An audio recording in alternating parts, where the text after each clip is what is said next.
Use your little push. Yeah? Who's your little push? Hmm? Yeah, you want to get at the door? No? No push. No push. You do paddings? Yeah? Yeah. Yeah? So you want to learn about principles of complex systems? Mm-hmm. Uh-huh. Oh, yeah, that's good. Maybe some social contagion? Yes. It's going to be episode 18. Number 18, push. Number 18. Yes, yes. We're going to talk about the network models. Yes, yes. Why things take off. Very good.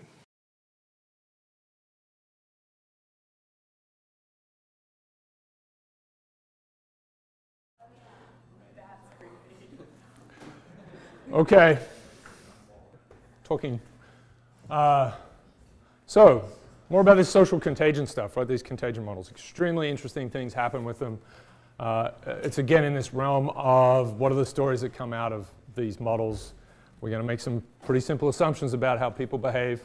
It's going to be this social proof type story, right? There were these 6 types of influence, the Cialdini list, and it's about social proof. I'm also escaping from 10 hours of interviews with people I cannot mention or in some place I cannot name, but I'm going to say at least that much. Tomorrow another 10 hours, but not fun. All right, for anyone, not fun for anyone. I want to say with the website, which I continue to mess around with, they're the horrible assignment thing. So the episodes now, I made them a little bit nicer looking. So the slides, you can see them, right? So these are the ones that you look at when if you want to go through it, if you ever want to revisit any of this joy. The handout, which is sort of from a long time ago, but if you like printing things out, it's there. So the structure is kind of there now, right? So the slides are there, and then the lectures come after it. And this, this will stay up as long as UVM stays alive. Probably true, actually. Right? Yeah. Yeah. So I spent a long time figuring out how to make little drop shadows with a command line. Really, there's no excuse for this behavior. But anyway, so it's all there, and we are in fact up to social contagion. So there you go. All right. So that should be a little more navigable. What else is going on? Tweets. The tweets are really working well. It's good. It's been quality tweet action. Live tweeting's been good. This is just a little thing to start with. These are, in some sense, the actual borders of people as a function of money, right? So the Where's George study, which we've talked about a little bit in projects, and with the various studies of human mobility that have gone on. So now we started with Where's George. It's Dirk Brockman, who apparently came up with this idea when someone mentioned it to him. A friend of his who lives in the Green Mountains, actually. He was visiting, and he said, have you heard about this Where's George thing? So, and he'd been thinking about mobility. So this is work done by Brockman, who's at Northwestern at the moment. And right, so the idea is, look at where these dollar bills move around, and you see, well, the states are under here, but you see some other structures. So New England is its own thing, and it's hard to tell what's happening here with New York City, but that's one connected piece. There's a bit of structure here in the Adirondacks, but there's the border is there, right? So the money is not quite flowing over this point. This border, you see Louisiana connects into Texas. You all know your states very well, right? Geography is just something that US students just crush. I don't know why. But anyway, all right, it's true. You don't know it. Yeah, map of the world would be tricky. But you see up here on the Pacific coast where we get these guys connected together, Arizona's connecting. So it's a bit of a different structure. But there is where the Federal Reserve banks are. Yeah? Does that make sense to you? Yeah. Yeah, so there's a map of federal, right. So that's a thing to point out. So it actually, what was imposed by that structure is being carried out. Yeah. It's not just people doing things of their own free will. There is some structure here, but so Pittsburgh is here. So this is the western part of Pennsylvania. That's connecting out that way very much, and then there's a border there, which is interesting to me because my wife's family is from Pittsburgh, so it's kind of a Midwest sort of place. All right. Interesting. So of course the mobility stuff now we have mobile phones, which is pretty accurate, but Twitter is on top of that. Makes you get down to ridiculous accuracy. So all right, disturbing accuracy. So there's some work that's just come out about determining, so there are lots of problems with network data, right? If you have any data on people's interactions, if it's sufficiently large enough, and that sufficiently is a very tricky part, you can figure out who is whom in this network. It's not too hard to back it out. You can get it with mobile phone data as well. So all the anonymity that's supposedly in them, sneaky people with brains and computers can figure these things out. And the other sneaky people with brains and computers found that out, right? So they pointed that out, right? They were doing the, we're not bad, but other people could be bad. We also know where you live. But all right. So I'm going to go through, I'll just reprise this quickly. This is the Granovetter model, so it's a very famous model. And then we'll go into the network story. And the network story goes in all sorts of directions. And it turns out, this was really introduced in 2002 by my colleague Duncan Watts, and then some work that took about 5 or 6 years to really solve a whole bunch of stuff analytically, and even 10 years to get some really simple stories out. But we'll see some great stuff, right? Robustness and fragility and all those things. All right, so we've had this whole story, susceptible and effective. There are 2 states in these systems. Everyone has a response function like this, simple response functions, right? So that there's a threshold they turn on. I'll touch we have a paper coming out in Physical Review Letters where you have this kind of response. So it's what we call limited imitation contagion, right? So that people don't want to be like, they'll copy other people, but then they don't want to be like everyone else. But that's what we're looking at here. There's some distribution of these thresholds, and we have this result that if this is the distribution, this is the cumulative distribution, then how the system evolves, discrete time update, then we get these kind of classic cobweb models from dynamical systems or cobweb diagrams. And so in this case, we have a critical mass model, right? So you had to start with an initial condition, at least half of the population's on, and then everyone will switch on. If less than half is on, then everyone switches off. Okay, so that's critical mass. We had a couple more examples. It's another critical mass. This is a stable state model, so we have people here who are gullible, they're into it, they say, okay, yes, we'll all wear Uggs. And these ones will never wear these terrible things. So it's sort of it's a bimodal kind of distribution. You integrate this thing, you get this distribution. This is the cumulative function. And so if we start with a very small seed, boom, it starts to take off, right? And that'll be the final state. If we start with a very large seed, then in fact it bubbles down. These people are like, not really into it, and they give up, okay? So they've been paid. Something has happened for everyone to be wearing Uggs at this point, right? There's some, right? And if everyone's paid to put on Uggs all at the same time, then they stay on, right? These are unstable fixed points at 1 and 0. No one wears them, doesn't take off. Just a tiny bit, it will take off. So that's a stable fixed point model. So this makes sense, but does it actually have any applications? Real? So it makes sense if you think about like fixed point attractors and things like this, but does it make sense in terms of these social networks in any way? Well, so what we'll see is when we move out to social networks, like when we start to even just think about it on a random network, right? It's very much baby steps. Then you see very different behavior. And then we'll see what happens when we put groups into those networks, and we'll see different behavior again. So this is very much an element. We're going to build out, this is like doing fluid mechanics where you look at flow around a bowl and so on. We're going to get the stuff that we really understand. And then there's the full-scale kitchen sink kind of models. But it does, look, it gets out the basic stories of critical mass, right? It tells you how, and here's one insight that it's hard to see this, it's hard to see how you'd come up with this with just sort of sitting in your office with your tweed coat thinking about social phenomena and the humans, right? Which is a great traditional pastime, but occasionally looking out the window at some of those humans to evaluate them, but reflecting on your childhood days when they picked on you. Anyway, so what you see here is this distribution can change a little bit, right? So let's say some of this moves out, okay? So that some of these people start to think, I don't know, like at least 2 of my friends have to do this thing and I'll do it. Then this is going to start to move down. And so there's a very interesting, if you have a system where the slope of this cumulative function is around 1, 1 plus epsilon, 1 minus epsilon, then it's really susceptible to big changes happening from small changes, big macroscopic changes happening from small changes. So this makes, it's a very sensible statistical mechanics story. It's a good one to start to see in what could be a very abstracted model of a social system, but we're talking about, for instance, the fall of Eastern Europe, right? So this is, this model is trotted out as some way to kind of grasp how that could happen. So you have some change in the thresholds of people. It may have been that nothing ever took off, right? The slope is here. Nothing is taking off. There are little, people walking around with placards. Just a bit of a change in the distribution, then suddenly there's an unstable fixed point and a fixed point up here, maybe. Boom, right? And it really, it snowballs. This is all assuming internal, or people copying each other. They're able to see everyone else, right? That's what this model is assuming. It's also assuming they also do it in a clockwork fashion. Those things can change. More questions?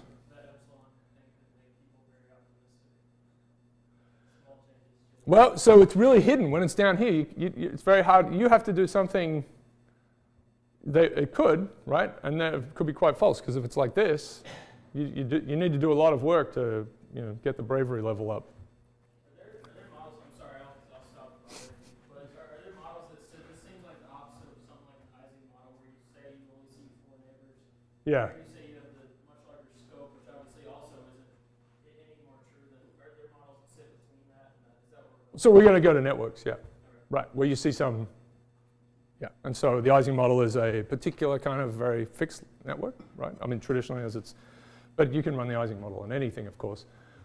And people had a lot of fun with lattices of all sorts, StatMech, for many, many years. It's really coming out of material science, plastics, right? Those sorts of things. Thinking about, real materials. But when you get to networks, which big deal for us, social systems, then it's a whole different set of problems. All right. Just to say, if you had a response function like this, then, as is well known in dynamical systems, you can get chaotic behavior, right? So this is just this is the cobweb diagram for this situation. This is just throwing this up here. It's obviously not what happens necessarily in social systems, but if you do have some kind of, this is one of these limited imitation contagion ideas, right? It turns off. Eventually, you start to become much more reluctant to copy other people. All right, but that's a funny thing. Okay, we're just going to throw that in. All right, but overall, we get these 2 stories out from this simple model. One is that seeing some collective behavior, right? Everyone's outside with placards. You might think, all right, they're all the same. All these people believe in the same thing with the same degree of intensity, but it could have arisen from a whole distribution of thresholds and beliefs, right? You get this global behavior. And we make a mistake, right? We make a mistake. We impute the collective's behavior, or we decide that that's what, we break it down to individual stories. And the thing I was just talking about, these small changes in these distributions can potentially lead to very, very large global changes. Really profound ones. All right, so let's go to the network version. So there's as I said, a work that starts back in 2002, and so Duncan and I were at MIT for a little bit. He was a postdoc there while I was finishing my PhD. He was working on this problem for several years and tried to get it published in all sorts of places. And it's a great paper. It's been cited fantastically. Eventually it ended up in PNAS. Murray Gell-Mann, whom some of you might know, is the editor for this one, who's a famous Nobel laureate behind the Center for Institute, and Quarks came up with that word. All right. Well done. Good wordmanship. So we're going to go from, he does really like words. So the mean field model, which is what you get. So mean field means that you're replacing if you do this analytically, you're replacing the sort of details of the situation with an average, right? So you're saying, okay, all right, instead of, the real situation is this guy is watching these 3 people or 4 people or 5 people. Let's just pretend that they're seeing the average of everyone. And that's the mean field, right? So you pretend you have a mean field story. So that's really, you can think of it like that. You can talk about it like that. You can imagine it's also a fully connected network. The model we just looked, the Granovetter model. You can imagine, okay, it's still a network, but everyone's connected to everyone else. Well, there's a media story, right? Someone is aggregating everyone's vote so you can see it. So a couple of different ways to view that. So now we're going to have a vastly restricted view of the world. And we'll see some, nice changes in behavior. So there are a couple other papers here. I'm just linking to them. This is this great work by James Gleason, who's in Ireland now, he was at Caltech, I think for his PhD. So this came out in 2007. It doesn't quite say it here, but this actually is the one that tells you, this work tells you how big the final size will be, right? So if something spreads, how big is it going to be? That's obviously, it's an enormous question, right? How far is it going to spread? So that's really in there. Some work that came out of this course that gets at very simple derivations. That'll be partly in here. Later we'll get to this. This thing has gone over 500 citations, so it's becoming ironically influential, but it's about the tipping point sort of story from Gladwell, very popularized, saying it's not really like that. It's much more of a group system story as to why things spread. And there's some stuff in here about group-based networks that we'll look at. We've been very beholden to the network story. It was just so beautiful, right? And we had to explore that a lot. But for many real systems, it's better to think about groups and groups of groups, right? Which we did for that spreading of disease model. Okay, so now we're going to think about these, right? We can think about having a fully connected network, and that would be kind of useful for the Granovetter model. We can keep that in our heads, but let's imagine that now we're really going to a natural kind of network where there's a more normal version of a social network. We'll have to build out from random networks, of course, but the very first important thing is that it's sparse, right? So there's a limited, instead of seeing 1 million other people, you're seeing, on the average, 100, 200 in a real social network, and of course we'll do that in funny ways. So we'll imagine node I, again, this normal kind of notation, has k sub I contacts. And we'll make a few assumptions about how this influence story works. So it's going to be reciprocal. So if there's two nodes in the network, and they're here, right? If this one starts wearing Ugg boots, then that influence goes that way with unit 1. And you've got... it's not going to be complicated enough that you have another character over here who's saying no, do not do. Okay. So the no is going to be just the absence of. So there's influence here and influence here, and it's one unit of influence each way, right? So there's no sense that if your friend has many, many, many more friends than you, it's still that they give you, there's 1 unit of influence this way, 1 unit of, right, 1 pair of Ugg boots. That's what you see. Okay? Ugg boots. I can't believe they spread across the world. All right, so it's going to be unit weight. So that's a thing that we could play with. But we're going to keep it simple. We're going to see what happens when we put it on a network. Really. So we have, they have their thresholds. And we'll see that even just keeping everyone having the same threshold is interesting enough.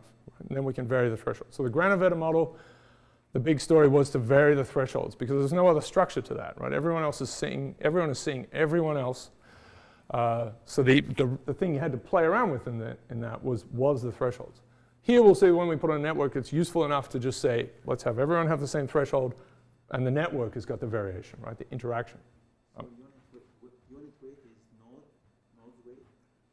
The unit weight, so there's a plus, so there's a +1 coming in this direction. So this person is not wearing Ugg boots, right? They've just got normal feet. And then that is a 0. Right? So you simply add up the number of people who are behaving, they have placards, right? Divided by the total number. That's going to be the effect on you locally. So it's the same as before. It was the total fraction of people, the fraction of all people that were behaving in a certain way. That's what everyone saw. Now you're going to see a local fraction, right? And then there's nothing else about these people. Whether they either have Ugg boots or not on, and that's just either a 1 or a 0. That's all. Does that make sense? And it's potentially reciprocal. Okay. It's going to be another clock story, right? We'll start with that. You can, again, mess with that in different ways. But you're going to be polling everyone at each time step. You look around, see what the Ugg boot story is, right? And then there's another clock and you do it again, right? You can think of it as every day. So it's repeated polling. And so in some sense, you're starting again every time, which is a bit like the disease model, right? So the disease model, if you'd if you've not been infected the previous time step, you just forget that. You just forget that altogether, and you have another chance of being infected. That's sort of true, but we're going to have these guys switching on, and once they switch on, they stay on. So that's a big deal, right? It's an SI model. They're infected, they wear Ugg boots forever. Important. See, tattoos are an interesting one in that example. All right. Or they, imagine being really hard to take Ugg boots off. You have to get a surgeon to do it, right? Oh yeah, no, it's a more complicated story. That has to play out, but there are New Yorker cartoons about that too. Yeah, that has to play out. Yeah. We'll see. Yeah, you do want to think about how it could get a little dilapidated as you get older. What's it going to look like then, right? So, well, that's a whole market. It looks like a duck now, but will look like some sort of noble, good-looking thing when you're later. Okay, all right. So we have this synchronous updating. It's discrete time, and very simple story, right? They become active when the number of active nodes around you, the Ugg boot wearers, divided by the total number of humans that you see is greater than your threshold. So this is the thing we're really changing now, and it's a fixed network. So you're always looking at the same people. So this is a really big change from where we were before. You could actually get Granovetter's model by saying, well, you sample 10% randomly of the population. You could do something like that, and that would still give you the same result, right? So, good.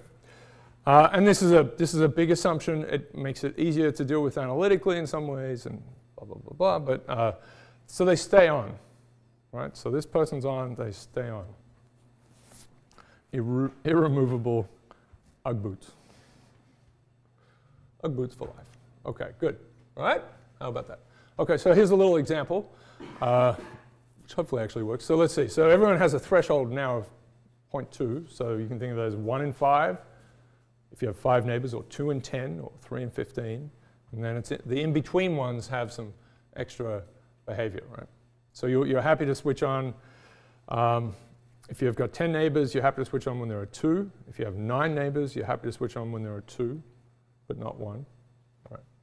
So there's a bit of a funny discreteness that will pop into these, which is fair enough. All right, so imagine A is switched on in the previous time step. And, we've got these guys here, B, C, D, E. So this one you can see is going to switch on. They have, the directionality you can kind of ignore, but this is the idea that there is some movement through the network. Again, this is the reciprocal thing, right? It goes both ways. So those arrows are just drawn as to where the local influence is happening right now. It's also that we'll think about random networks, and you won't see this kind of structure. There's a triangle here. You won't see that. But let's take this little example. All right, so this one is on. So now these ones are seeing one of their neighbors is on. So that's a very important aspect of these random network models. And for things spreading very generally, very widely, it's very important that really spreading everywhere. If one person can infect you, then it's really a big deal, right? That thing can spread like crazy. So we'll firm up what I'm saying there as we go along. All right, so this one should switch because now they see 1 out of 3. This one has 6 neighbors, so there are 5 here and 1 here. So that's not enough. It's 1 out of 6, 0.1666. They're not seeing their threshold met or exceeded. This one is 1 out of 5, so this one should switch on. And this one has 8 neighbors. So they're not going to switch on. All right, so that happened. That's good. Xfig. OK, so this one's in the next time step. This one has stayed on, of course. This one is switched on. This one is switched on. Now we have 2 out of 8. This one is still 1 out of 6, so they're not going to switch on. So this one is gone now, right? So this is an example of a character that needed couple more than one person. So they're a bit harder to get to. Fair enough. If you need the more that you need, 3, 4, 5 people switching on for you to, right? You're less and less. And the word we'll use is vulnerable. Right? So the vulnerables in this case was this guy A was a vulnerable character, E in it, and this is just a word we'll use to define this idea that you can be switched on by one of your neighbors switching. A, E, and C, they're the vulnerables in this situation. D will switch on when they get 2 on. That's going to switch. And this fellow B here needed character. B needed 2 as well. Fair enough? Does that make sense? That's the micro story. So that should be easy to analyze, right? Well, in some ways. All right. So we're going to start with n nodes. And again, we'll allow this general degree distribution. And we'll make them random. Right? So we know about these guys. This is pretty general. It's not bad. Locally, they have a branching structure. But otherwise, we're allowed to make them pretty interesting by tuning this degree distribution. So we can put in the power law ones and Poisson ones. We can do whatever we want. All right. So we've talked about this, how we make these things. That's from various slide sets ago. We have to make our network, and we've got n nodes in there. Usually, just in practice, it's good to have 10,000 or more, right? That's good for simulations. Thousands is usually not quite enough. But if you've got 10 to the 4, you can usually see most things. Just a rule of thumb. So we want to figure out when this is going to spread. It must depend to some degree on the initial node, right, where that one's placed. It will depend on the neighbors around that node. So they have to be these vulnerables. Right? There are no triangles in these networks. There are no local small loops. So the only way for this thing to spread is that, for random networks, is that it's starting to traverse through a branching network. And for that to succeed, right, there are all these possible. So this one is on. This guy is really excited about, they have a little placard, right? If this one's a vulnerable, they'll switch on. If this one's vulnerable, so the only way for this to really spread is that you need a whole network, a whole subnetwork of vulnerables, these ones that can only be switched on by one. There's no looping, right? So there's no looping. You can't get 2 hits onto someone very easily. Okay, and so the word we'll use is cascade condition. When do you get cascades? When does this thing completely fall apart? We'll be interested in what the condition for one node, right? Just triggering this thing. So that's very different to what we had before. We had the Granovetter model, in principle, a very, very large network or a large population, and there was a sense of a critical mass, right? So you had to switch on half of the population or more for the thing to take off. That's a big fraction, right? We're going to be interested in this much more brittle situation, which is when does, is it possible for one node to bring the whole thing down? Right, so the classic robustness yet fragile, sort of robust yet fragile story. Okay, so here are the words. So there are a couple of things. One is it possible for the thing to break? So that's kind of a phase transition type question. Is this network connected in the right way so that it's possible that by pushing one of these nodes, the whole thing explodes? Then there's the probability. What's the probability, right? So now you're going to try to light things up. What's the probability that happens? And then there's the final size. So we're really not going to get at the probability one. We'll get at the possibility a little more. Probability, there's more stuff about this in the next course. And it can go on forever with all sorts of good combinatorics and madness, right? But okay, we're not going to do that. So so there are questions about the individual, and there are questions about the network.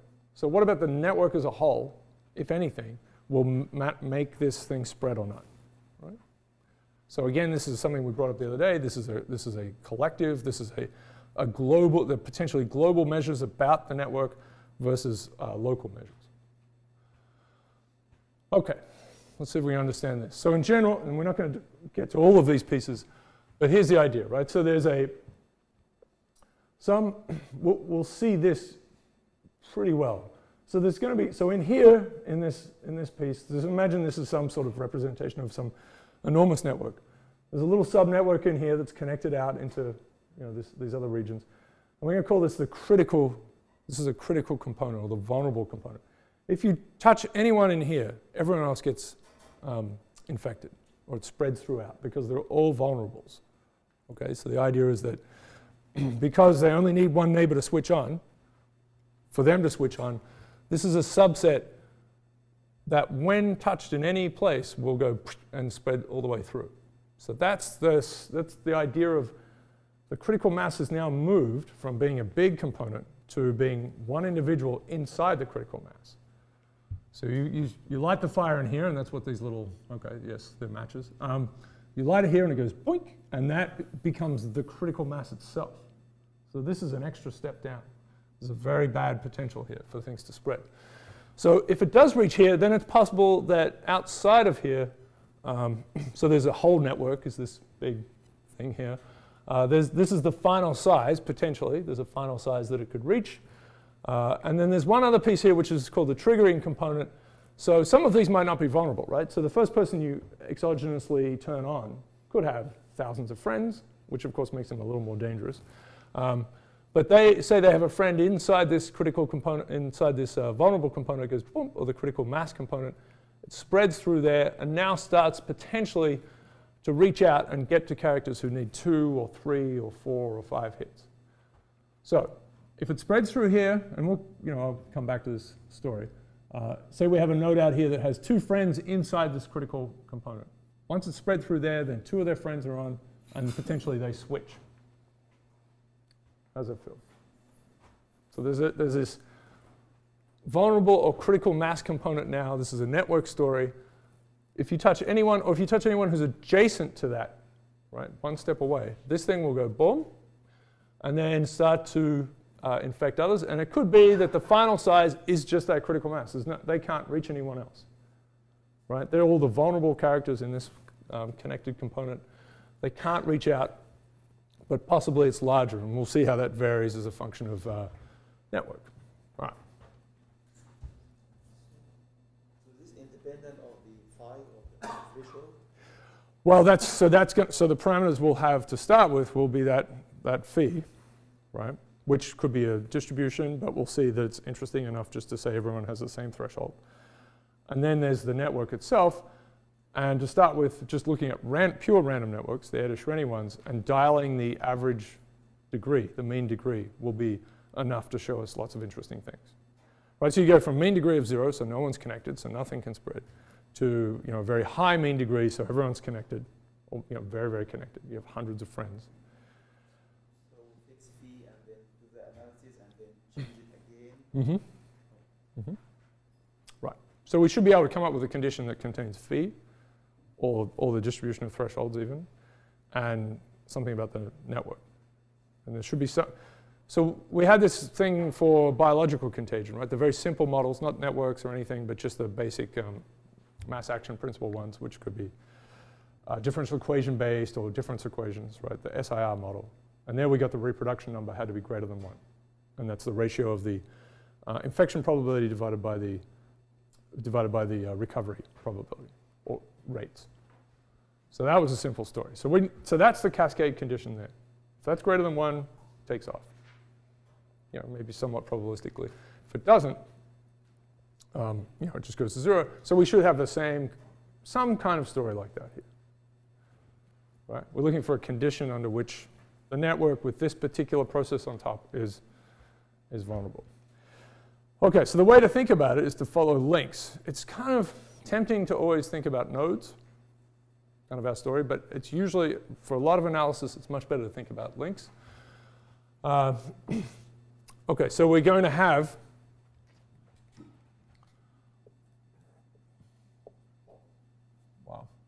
this guy is active, and we're going to say this is an active link as a result, right? There's a hot link.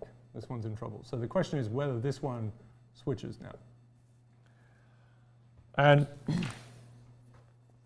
if that does, if this one switches, now there are potentially more active links out here. So let me draw that. We can have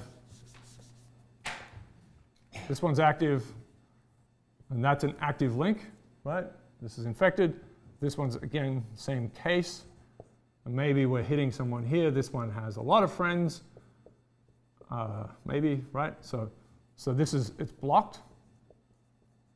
There's no more spreading.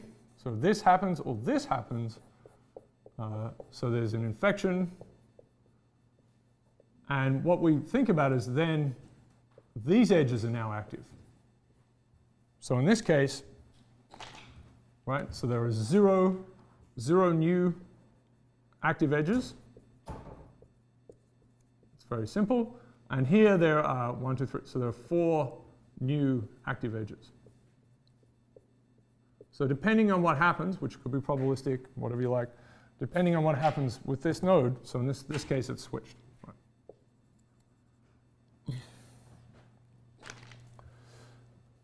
Right? These are 2, so we have to characterize these. But it's much better to think about links. So we're thinking about whether this link begets new infected links. This one's active. Does it get new active edges? Exciting. Okay. All right. So it's very similar then again to the reproduction number. But we're talking about reproduction number not of individuals. So an infected person gets someone infected.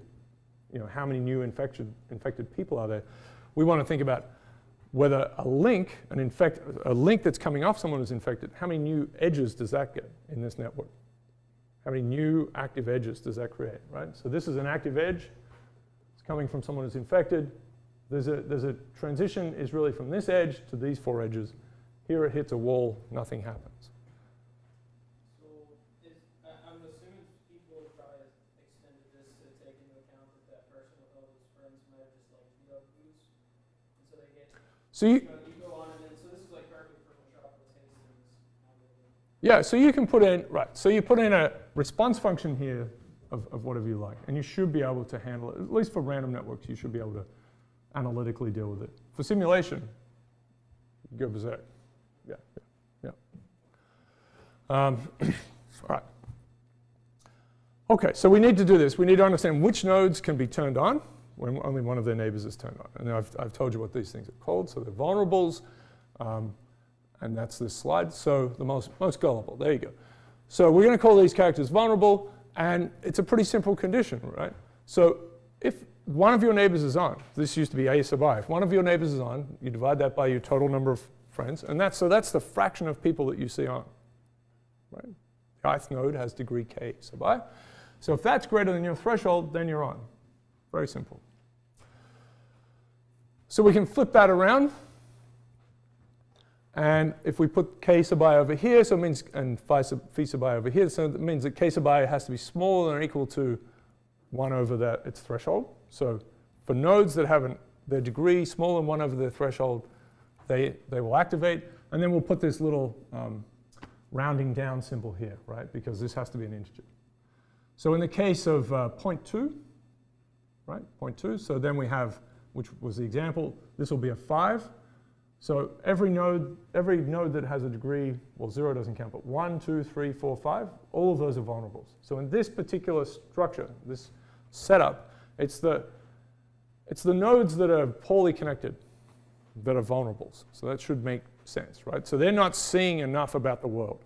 You have 3 friends, one of your friends starts wearing Ugg boots, and you're like, okay. But if you have 100 friends and you see this, loser wearing Ugg boots, you can think they're a loser because 99 other people are not doing that, But if you get 20 of them, you're like, I have to make a decision. So there's a sense of your low network connectivity for this kind of model makes you vulnerable. There's a trade-off too, right? So what's happening on the other side is, so you've got 3 friends, one starts wearing Ugg boots, and you're like, okay, give me a pair. You put them on. You've got 2 other friends that you're now influencing, but only 2, right? Only 2. So it makes the thing weaker and it's spreading. If you have 99 other friends and for some reason you did switch because of that, then suddenly you're projecting a lot. So it turns out that the hubs in these kinds of models, the well-connected nodes, are actually barriers. Right? So for the example I gave, everyone with degree 6 and up, 6, 7, 8, right? Any of those, it stops when it hits them. It won't go out. With disease models, the very simple disease models is a bit of an odd thing, right? So you have 1 friend out of your 99. For some reason, you interact with all of them equally at the same amount of time, which if it's a sexually transmitted disease, that's kind of a complicated assumption. And then suddenly you're infecting 99, right? Sorry. OK. But it's true. These are crazy models, and people don't think about the real world. OK. Let's see. All right. So if we want these, so we want to see global cascade. We want to see when these things happen. So macroscopically, we look at the network and we go, oh yeah, it's spread all over the place. There are Ugg boots all over the place. We're not interested in 2 or 3 pairs of Ugg boots over here. It needs to be something that's a big fraction of a big network.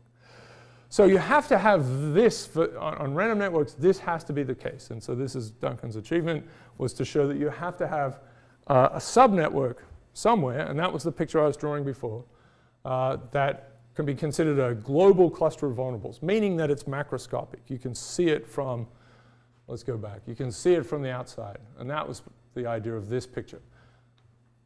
Right? This thing could vary depending on the network. Everyone could be a vulnerable, right? So you could have that. Everyone's susceptible. And then the thing spreads very easily. Could be some small fraction.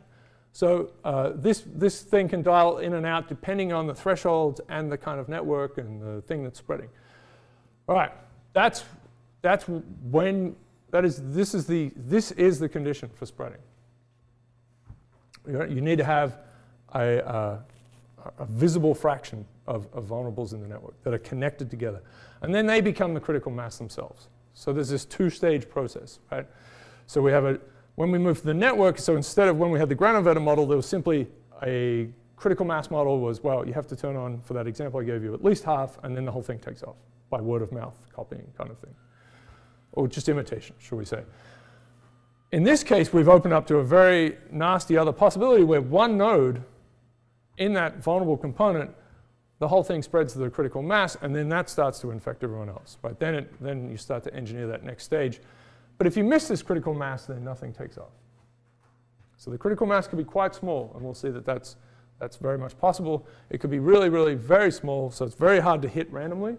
But if you do hit it, the whole thing spreads, which is an very odd and fraught situation with these models. All right.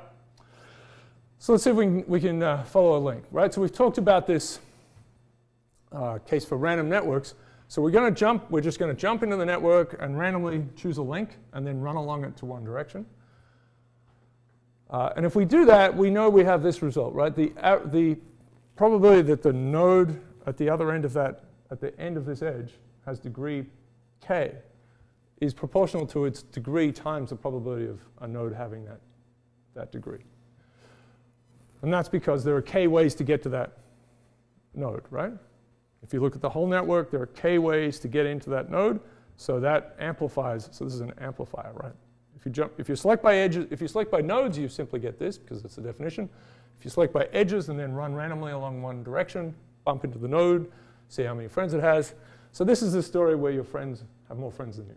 This is really upsetting, right? It's just there's no way to get around it. It's just bad news. Okay. Yeah, they at least have you as a friend. So that's, yeah, anyway.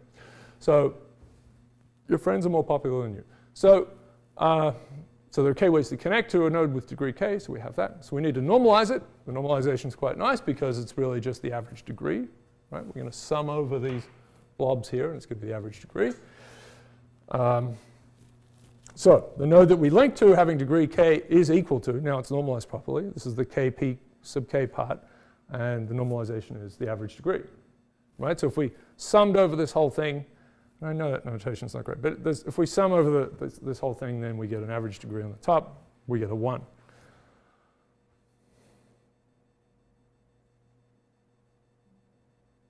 No? It's okay.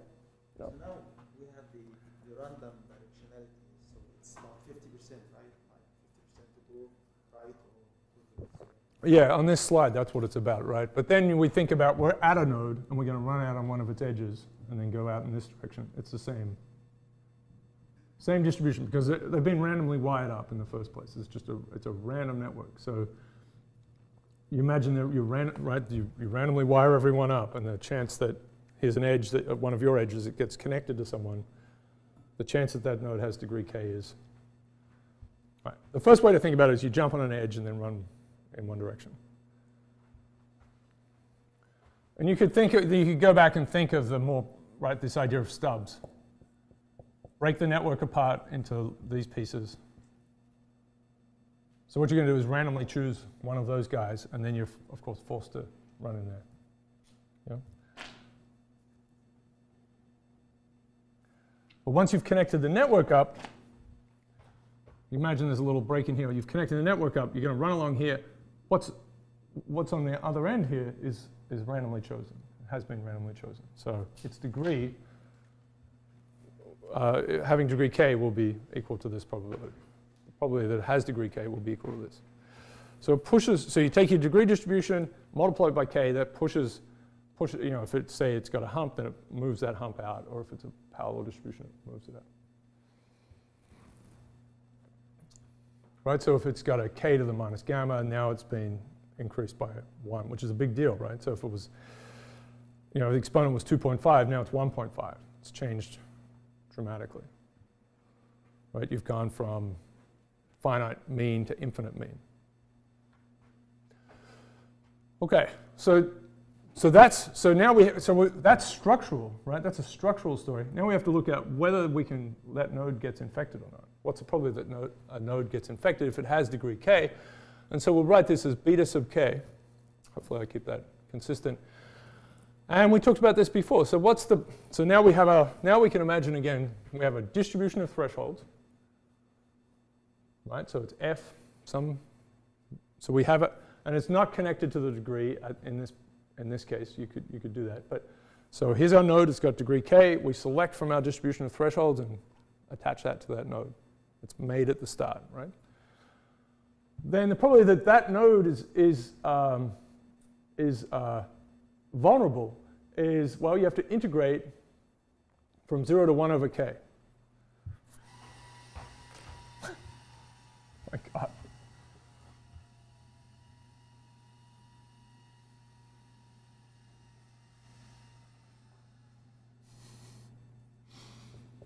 Chose very poorly. Okay, right. So let's see. So this is the threshold distribution. This is f of v. And we're going to we've got a degree k node. We select its threshold. And with this probability, you have to integrate here the amount under this enclosed area. That's a probability that its threshold is less than 1 over k. Right? So it's got a threshold that's less than 1 over k. That means that just one of its friends turning on will exceed its threshold, and it will flip. Right? It will be vulnerable. How's that feel?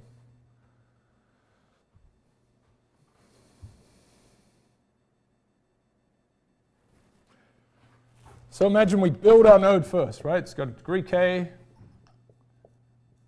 It's got a degree k, and now we're going to attach to it, we're going to attach a threshold phi, and so there are k, right? There's a little tag on it, okay? And we're going to select that guy from this distribution. We go over this distribution, and we rummage around, and we pull out a phi, and we put it over here. And then we want to see, well, it could have been greater than 1 over k, it could have been less than 1 over k. If it's less than 1 over k, then we have a fragile, vulnerable node who will wear Ugg boots if one other person wears Ugg boots. Cool, cool, cool?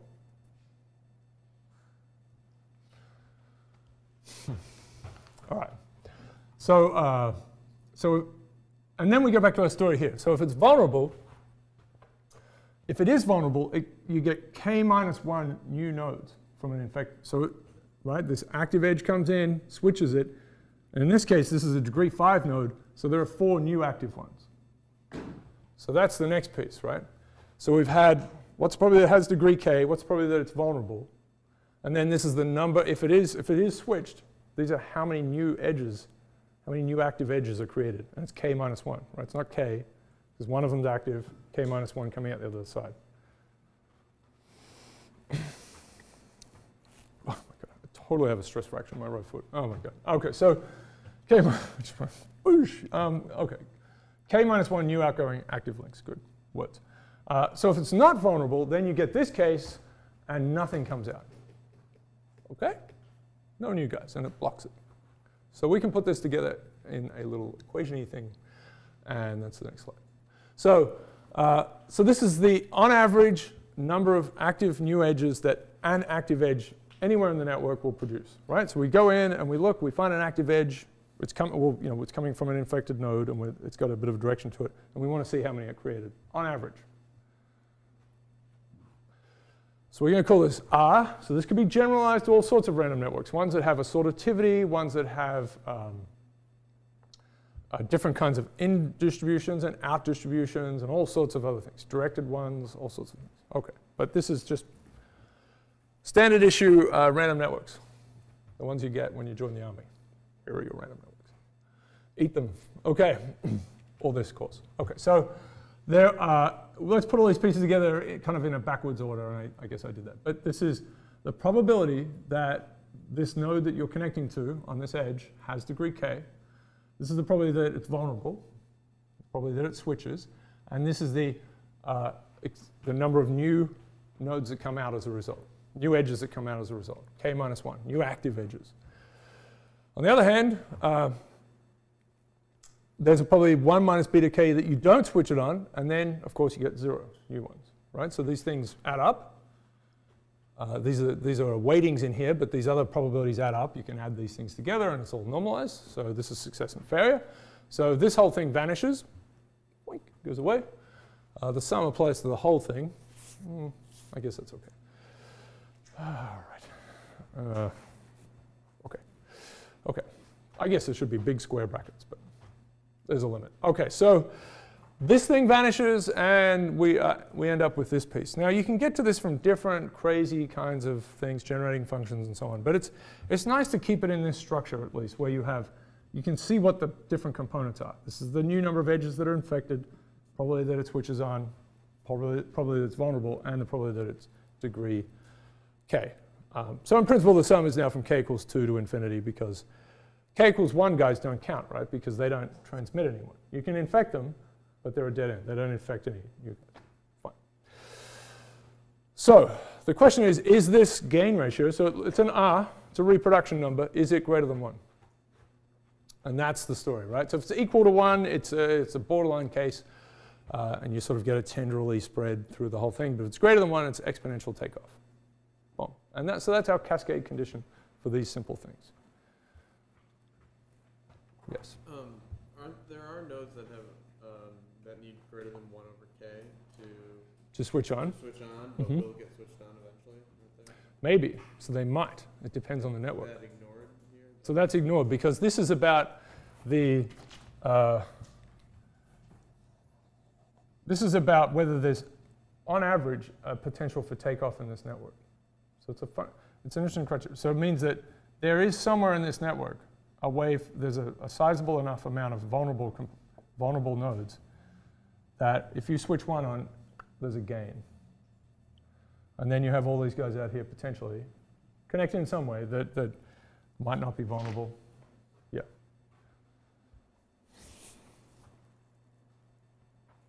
Right, so they're much harder to think about. And so this is a really difficult problem.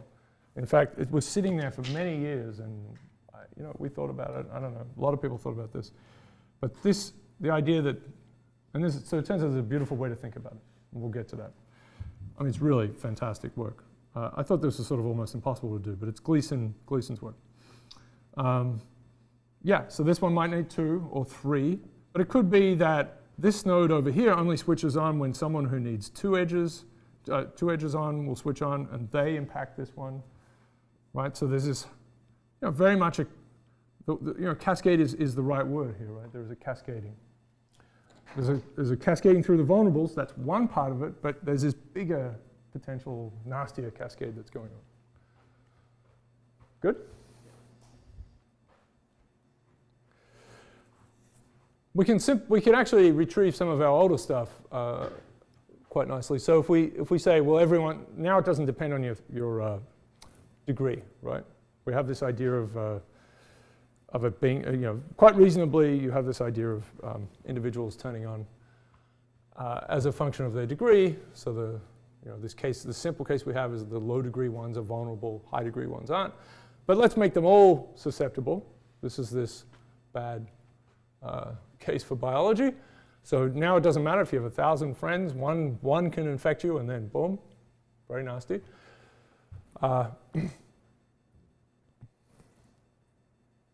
It's not obvious what's going to happen. It depends on that beta sub k, right? That function matters a lot. When it's just beta, now we get a bit of a different thing. So look at this. Now the beta just pops out, and it really becomes about the p sub k, right? What's this distribution like? So here's something to think about. So if this has got this is the, not quite, but it's the second, let me write it out. Oh, I don't have to, I guess. This is k squared p sub k minus k p sub k. So what is that guy? Can I write it over here? I think so. So now this is going to be, I'll put the beta on the other side. It's the average of k squared minus the average of k, right? K minus 1 times k, all divided by the average of k, and that has to be greater than or equal to 1 over beta. So this is the second moment. Now, I'm going to say that we've lost something here. That we can fool around with this and make it mathematically a bit trimmer and cleaner and so on. But we're starting to lose this physical intuition that we have when we lay it out like this. We see the k minus 1, that's the new edges. This is the probability of connecting to a node of degree k. But you see the second moment. So if the second moment is infinite or very large, which happens for those power law distribution things. So for scale-free networks, this goes boom, explodes, and it's always greater than this. You know, beta could be quite small, right? If this is infinity, it's still bad.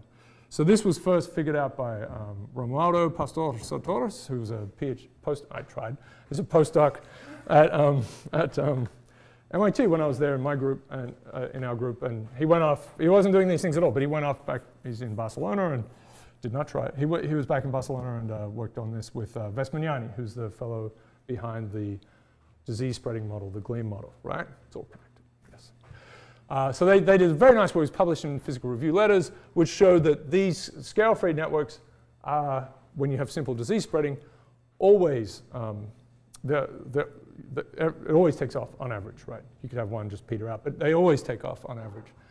So they're terrible networks for disease spreading. They're just awful. Things go. We'll see that for social contagion, they're actually, as I've spoken about, they provide barriers. Giant component, we'll just say beta equals 1, right? So we'll just say this. Beta equals 1, everyone's in the game. So what's the chance that there is there's a large connected component? So we can actually retrieve that as well. And it's even simpler, right? There's a 1 here now, and you just need that. In this case, there's a 1 over here. So it can be changed around in funny ways. So it's the second moment. You put this guy over here and add this one here. You get the second moment is greater than 2 times the mean, which is, you know, that's just sort of fun with math, right? You could tidy it up in that way, but again, I think it should be just left like this, because it encodes the physics nicely. Good? All right, so let's explain this. And this is a rendition of, it's a different variation. It's a variation on a plot that appeared in that paper of Watts's in 2002. So we're going to take pure random networks, the Edish-Renyi, pure random networks, that's it. And everyone is going to have the same threshold. So very simple. The thing that's really varying is the number of friends. All right. OK, so what's going to happen as we go across here? We're changing the network. We're simply just changing the average degree of the random network. Fair enough? And these are, as we know, these pure random networks. We take all networks with n nodes and m edges. We pull out one of them. It'll have a Poisson degree distribution. Right? Never find them in the real world, but you find them in mathematicians' heads. So they're like, oh, I must look at this. Look what I found in my head. It's real. OK. OK, the universe does not make these things. Mathematicians do. All right. So sort of, yeah, by a complicated process, they're very real. All right. You had to get to humans or maybe octopuses first. All right, so let's see. I kind of feel like octopuses would know better. But anyway, all right. It's analytically easy to get at. These are a few examples for these points, right? So down here, this is the giant component. This is an example giant component for some small network. And it's tiny, right? And then we get to about 1, and we start to get these kind of thin, tendrily giant components. We're at 2, and it starts to be a bit of a scramble. We get to 4, we get a total hairball, right? Cat coughed this one up. All right. So you can only imagine, this is only average degree 4. It's tiny, right? So going out, it's going to be even worse. All right, so that's all that's being varied. Otherwise, it's a threshold of 0.18, which is basically it's actually a little more subtle than that, but roughly 0.2. So that means that the true vulnerables in this network are the ones that have 1, 2, so no 0 degree ones, that you don't worry about them. So what, degree 1, 2, 3, 4, and 5. They're the ones who can switch on. Anyone with degrees above that, they're non-vulnerables, right? They're resistant. So there are these cases that might need 2 or 3 or 4 hits. It is a Poisson distribution, so it doesn't have a huge tail. And so this plot here shows you, this one here shows you what's the fraction of the network that's in the largest component of vulnerables that's connected, right? That's that critical mass. No pictures? Yeah. So what's this fraction here? As we dial the average degree. So it makes sense to start with, right? No one's connected, so 0, right? As we get to 1, we start to get the emergence of a giant component. We start to see the giant component pop out. This is again for pure random networks. So pure random networks start to get a giant component when average degree is 1. So as we go past that, so now we've got a giant component. We can see it from space, right? There's a giant component in there. This black curve shows you how many of them form a subcomponent that's vulnerable. All of them are vulnerable. So you see that go up and up and up and up, and eventually it starts to go down again. And so this is the critical thing that happens, the important thing that happens. As you add more and more edges to the system, now you've gone from a case where it was not connected enough to a case where it's very connected, but now you've got nodes that have 6, 7, 8, 9, 10 friends, and they're not vulnerable. So the largest component of vulnerables starts to shrink. Right? This is for such a simple model, this is really extraordinary what happens. So it starts to shrink, and eventually there'll be some vulnerables left when the average degree is 7, but there are not enough to be connected that you could see them. Right? So you take your big network and you color in all the vulnerables a different color. You can't see them. There's no macroscopic version. They're just isolated. Fair enough? So this is actually going down. Now, on the other hand, when it does take off, went down a different tunnel. Okay, so there's a learning maybe? I don't know. Must be a video game. All right, so we have, here's the crazy thing. The final size, if it does take off, travels along this red curve, so it's pretty bad, right? It's getting worse and worse and worse. And here's where you're starting to get this gap between the vulnerables, right? So we know that if we get any of the vulnerable nodes, then it has to spread through at least this fraction. All of those vulnerables get hit. And then this is the extra stuff, right? It's the ones that get hit outside that need 2, 3, 4, 5 in some complicated way. To start with, the vulnerables actually match up with that giant component. And then you start to get a departure because the biggest component of vulnerables is now inside a bigger component that's also connected but has all of these nodes that have 6, 7, 8, 9 friends, and so they become resistant to that initial spread. It's not quite initial, but that sort of idea of this critical. They become separate from that critical mass subcomponent of vulnerables. So here's the extreme case. Now you have almost no vulnerables in the largest component of vulnerables, right? It's very small. If you do hit it, though, the final size is 1. Everyone gets hit. So this is a network that you look at it, you see lots of 6s and 7s and 8s and 9s. It's an average degree close to 6. Right? So you see a whole bunch of nodes in there that are not vulnerable. You don't see many connected together that are vulnerable. But there is hiding in there a little Achilles heel, right? That once you get it, it spreads everywhere. So this is an extremely bad situation because it's hard to see. Right? It's hard to see. I mean, this is the sort of thing, right? It looks robust. Right? You can test it. You can test it, right? You randomly poke at this thing and try to light them up. It won't take off, but you get this tiny little component, and it just turns out that they will have 2 connections out to someone, and it's going to cascade. And a number of those is going to cascade. Robust yet fragile. So another version of that, really, really spectacular. And here's the other thing, right? So eventually, as you go further out, then there's no way it takes off. And if we look at the underlying threshold distribution, well, what is it? It's a funny distribution. It was that everyone has phi equals 0.18 in this particular example. So the individual response functions are such that if you started the whole thing with 0.2, if we go back to Granovetter's model, then everyone switches on. Right? If we went back to Granovetter's model would be like this. The distribution would be 0.18. So this is f of phi, and phi, it's a delta function.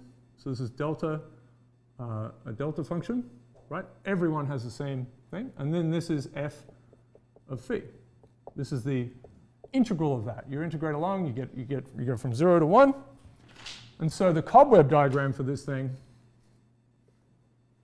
is pretty simple, right? So if you start below that threshold, then let me get this right. So if you go here, it goes boom. If you start below it, you go straight away. Yes, that. Yeah. Right?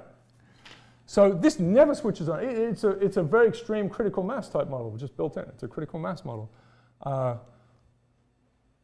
And you might think, so as you pull away from the fully connected network, so imagine you have the fully connected network, it's a critical mass model. As you pull away from that by deleting edges and deleting edges and deleting edges, eventually you get to this range of average degree where in fact this thing is now vulnerable to one person switching on.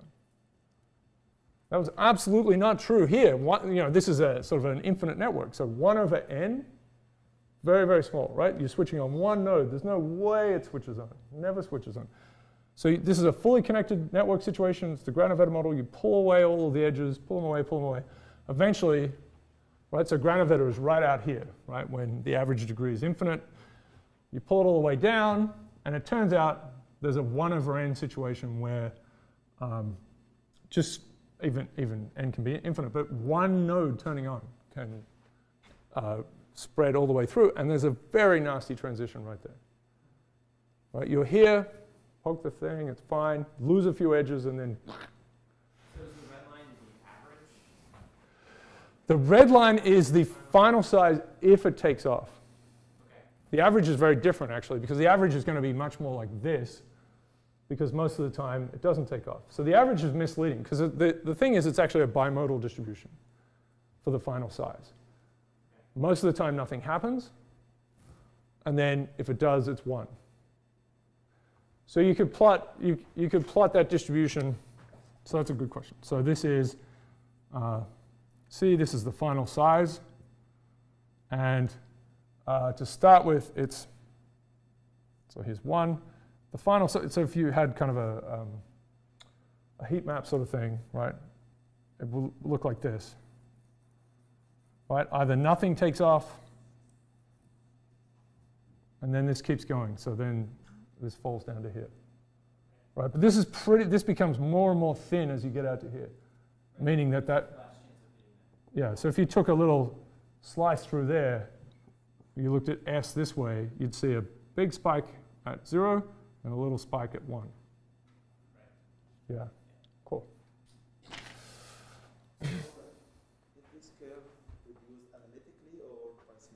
So, okay, so this one's analytic. Oh, so we go back to the original paper. This is analytic.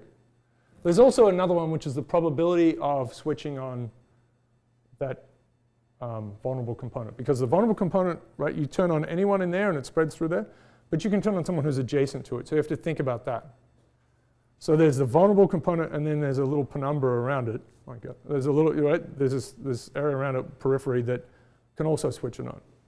Right? They're not vulnerables, but they're connected to the vulnerables. So the triggering probability is actually something that goes like this. So that wasn't in the original one. We figured that out. We figured that one out. You can get that one analytically. And then the work I want to show you, Gleason, is this. And it's a very different approach. So what we've been talking about things taking off. The Gleason one, you have to think about things coming in. So you think about whether this node will eventually turn on or off. You have to think about everything marching in towards it. All these zombies coming in to get you, right? And it's kind of a little scary looking. But so I'm going to show you just a few more slides of that. So the next, so it's an excellent question. 2002, yes. Then maybe 2005 we have this one, and then 2007 we have that one, analytically, which was quite a bit of work. And then And with it came this very nice understanding as well, right? I will say that originally the way this was worked out was not through this edge story, it was through generating functions, which is totally great, but it has an opacity to it, right? I mean, you can become quite facile with these things. It's like working with Fourier spectra and so on. It's really very helpful and powerful, but yeah. So the fraction can be determined analytically, but the cluster itself should be computationally, or still I can find the cluster? Well, you can do a lot computationally, yeah. You find the size of analytically you can find the size, the probability you hit that thing. You can do all those things. But you realize the network and run the, right, I mean, that comes from simulations, yeah. And they all match up, it's very nice, yeah. But in the first paper, there was an analytic curve that matched up with this one, and then nothing for these guys. Right, and there are, again, broad stories. So ignorance allows the spreading to happen, right? You're reducing people's knowledge of the world, and you're creating a balkanized world. So it has some good and bad, right? With all these things, right? There's good and bad. So one of them is, sort of a bad thing is something bad could spread because people aren't really watching, like Ugg boots take off. Or you also get the potential for, innovation, right? So that not everyone's watching everyone else anymore. And this is a little further outside of this. You're not watching everyone else anymore, so you're not thinking, okay, I can't do it. So you have these little bubbles of people working on things, and they can spread their stories out. It's not perfect, but it does give you the sense of the importance of balkanization, actually. Okay, so this is to spread out a little more. So this was one threshold. So now let's vary that threshold. So everyone, again, still has the same threshold. But what we're looking at is this slice just here. And I've tried, right? So that's that figure, and I've put it here. What we're going to do is now vary that threshold. So again, here's the average degree, right? So the average degree is running along the y-axis now. This guy is here. We put it here. And what you see is this window of where cascades are possible opens up quite sensibly as you lower the average, or the threshold that everyone has. And eventually you go out to here, so a quarter is the end of it. So you can't, if everyone, 0.2 still works, if you're in this range, it's okay. But if you get further than that, nothing will spread on this, right? You get to a third, it's not going to work out. So this is sensible. You could talk about a cascade window is the way of talking about it. So more spreading is possible as we lower thresholds. Fair enough? Yeah. But it's a nice thing. And you see the discreteness that comes as a sort of a feature of the fact of you having 2, 3, 4, 5 friends, and the way the threshold interacts with that. Even more, there's another picture. Okay. I don't know. It's another picture. All right. So what I'll do is connect it properly for you to the mean field thing. We've talked about it, the Granovetter model and the network model. That's the next few slides. Then we'll figure, it's this little picture here, actually. So we'll figure out how the badness marches in towards you and you switch. And that will give us the final size. So it's just, kind of a great piece of analysis and very interesting. I'm sure you're happy about that. And then also there's no assignment due this week. So that was good, right? And so no office hours tomorrow as well. And it's time to end. I'm sorry. We have to finish sometime. That's what you mean by those expressions, right? Keep talking. Yeah? No? Maybe not. All right. Excellent.